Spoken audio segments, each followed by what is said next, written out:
তোমরা তো সবাই দেখেছিলে যে আমি বনগাঁতে গেছিলাম মায়ের সঙ্গে দেখা করতে।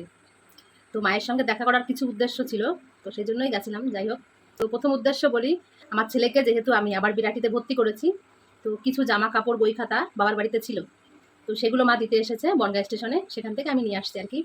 প্রথম উদ্দেশ্য গেল। আর দ্বিতীয় উদ্দেশ্য হচ্ছে আর একটা জিনিস, সেটা তোমাদেরকে দেখাতে চাই।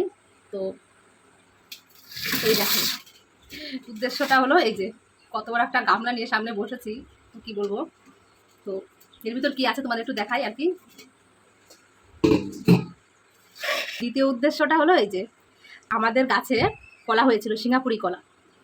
সে গাছটা ভেঙে গেছে, ঝড়ে হয়তো ভেঙে গেছে। যাই হোক, তো মা সেই কলা আমাকে দিতে এসেছিল, আর বাড়ির গাছের আম দিতে এসেছিল। স্বাভাবিক, সবার ইচ্ছা করে যে ছেলে মেয়ে যে যেখানে থাকুক না কেন, দূরে থাকুক কাছাকাছি থাকুক, বাবা মার ইচ্ছা করে যে সন্তানকে একটু দিয়ে খাই।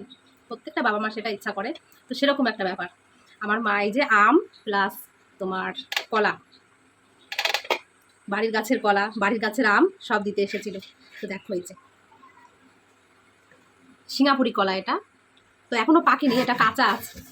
তো সেই জন্য গামলা দিয়ে চাপা দিয়ে রেখেছিলাম যাতে একটু তাড়াতাড়ি মজে যাক, খেতে পারবো আমরা। তো দুই একটা হয়তো পেকেছে, আর বাদ বাকিগুলো শক্ত আছে এখনো। তো আমার শাশুড়ি মায়ের কিন্তু এগুলো খুব প্রিয় জিনিস, কারণ আমার শাশুড়ি মা রাধা গোবিন্দকে ভোগ দেয়, আর বিশেষ করে কলা দিয়েও ভাত খায়। তো এটা হচ্ছে ব্যাপার, এটাই তোমাদের সামনে বলতে আসলাম যে আমি বনগাঁতে কেন গেছিলাম, কি কারণে মায়ের সঙ্গে দেখা করতে গেছিলাম।